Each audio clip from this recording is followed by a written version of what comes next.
Iran से भारत आ रहे विमान पर अमेरिका और इजराइल ने हमला कर दिया है। ये विमान ईरान के मशहद इंटरनेशनल हवाई अड्डे पर खड़ा था और इसमें मेडिकल किट्स वगैरह कुछ राहत सामग्री का सामान था। और जैसे ही देखा कि ये विमान भारत के लिए उड़ने वाला है, यानी भारत के लिए जाने वाला है, वैसे ही अमेरिका और इजराइल अंधभक्तों के पापा नेतन्याहू और ट्रंप ने इस विमान को देखा और इस पर हमला कर दिया। यानी इस विमान के अंदर मेडिकल किट्स कुछ राहत सामग्री थी। और ये हमला, मैं आपसे कहूँ, ये हमला ईरान पर नहीं हुआ है, ये हमला डायरेक्टली भारत पे हुआ है, यानी हम पर हुआ है। इजराइल और अमेरिका की इतनी हिम्मत कहाँ से हो गई अंधभक्तों कि जो भारत आ रहे विमान पर डायरेक्टली अटैक कर सके। यानी और अब सौभाग्य की एक बात है, अंधभक्त बोलेंगे नहीं भाई ऐसा कुछ नहीं हुआ, ये एआई द्वारा वीडियो बनाया हुआ है। अबे अंधभक्तों, ये डायरेक्टली ईरान पर हमला नहीं हुआ है, ये हमारे देश भारत पर हमला हुआ है।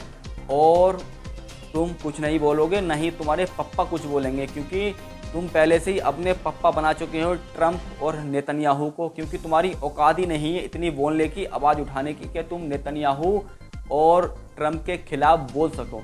जब से ये जंग हुई है 30-31 दिन हो चुके हैं, तुमने किसी भी ईरानियों के सपोर्ट में कुछ एक पोस्ट तक नहीं की है। जब देखो सारी पोस्टें तुम अपने पप्पाओं के सपोर्ट में करते रहते हो, अमेरिका और इजराइल के सपोर्ट में करते रहते हो। और आज उसी तुम्हारे पप्पा इजराइल और अमेरिका ने भारत आ रहे विमान पर, यानी नई दिल्ली आ रहे विमान पर, उसमें राहत सामग्री थी, मेडिकल किट्स वगैरह थी, उस पर हमला कर दिया है तुम्हारे ही पप्पा ने। और तुम बोलते हो भारत बनेगा विश्वगुरु, लो बन गया भारत विश्वगुरु। ऐसे बनेगा भारत विश्वगुरु जो भारत आने वाले प्लान पर किसी की हिम्मत नहीं है, कोई भी अटैक कर दे दुनिया का कोई भी देश। और मैं कहूँगा कि डायरेक्टली ये अटैक अमेरिका और इजराइल ने ईरान पर नहीं करा है, ये डायरेक्टली अटैक भारत पर करा है, भारत पर। अब इसको देखते हैं कि भारत की सरकार क्या रिएक्शन देती है।